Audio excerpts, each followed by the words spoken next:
បាទគោរពជំរាបសួរពុកម៉ែបងប្អូនលោកតាយាយតាមបណ្ដាខេត្តនៅរាជធានីទាំងអស់ពុកម៉ែបងប្អូនបាទថ្ងៃស្តុកថ្មីបានមកដល់ទៀតហើយពុកម៉ែបងប្អូនបាទប្រភេទ GS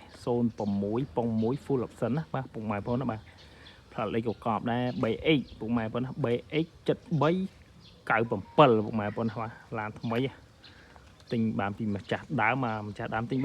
ជិត30000ណាពុកម៉ែបងប្អូនណាបាទគាត់ទិញជិត30000ណាហើយលេងហើយអស់ហើយពុកម៉ែបងប្អូនណាបាទលេងហើយអស់ហើយកប់ស្រីរីពណ៌គុជចងទៀតពុកម៉ែបងប្អូនយ៉ាន់លេងហើយណាបាទយ៉ាន់ហើយអីហើយមួយសេតពុកម៉ែបងប្អូនអើយខ្ចីញញហ្មងថ្មីណាបាទមើលសាច់ដៃគេបាទមើលទឹកថ្នាំបាទថតឲ្យច្បាស់អញ្ចឹងពុកម៉ែបងប្អូនណាបាទថតច្បាស់អញ្ចឹងបាទឲ្យពុកម៉ែបងប្អូនទស្សនាបាន50% 70% ទៅពុកម៉ែបងប្អូនមកមើលលម្អិតបន្ថែមទៀតមកបាទតនេះឲ្យឡានស៊ីនមកជុំឡាននេះពុកម៉ែបងប្អូនអើយថ្មីថាថ្មីតនេះឲ្យពុកម៉ែបងប្អូនខកជើងឯងមកគ្រឿងនេះបាទ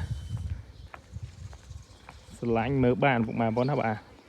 សម្រាប់ទីតាំងនៅភ្នំពេញពុកម៉ែបងប្អូនបាទសម្រាប់ទីតាំងនៅភ្នំពេញអត់មាននៅខេត្តនៅអីទេពុកម៉ែបងប្អូនអើយ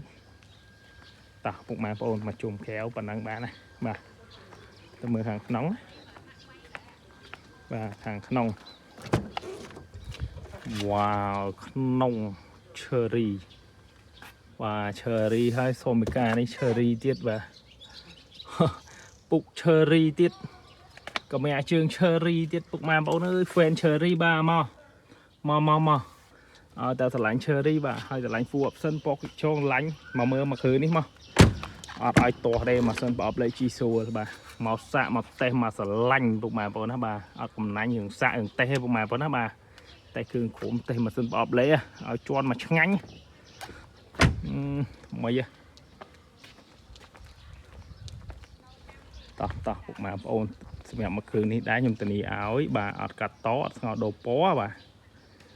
ធានាទឹកថ្នាំស៊ីននៅច្រើនបាទសម្រាប់ពុកម៉ែបងប្អូនដែលស្រឡាញ់ GS បាទប៉ុង1បាទតាក់ទងមកពុកម៉ែបងប្អូនណាបាទតាមរយៈលេខទូរស័ព្ទក៏បានតាមរយៈ Telegram ក៏បានពុកម៉ែបងប្អូនណាបាទឬក៏តាមឆាតក៏បានដែរពុកម៉ែបងប្អូនណាបាទអរគុណច្រើន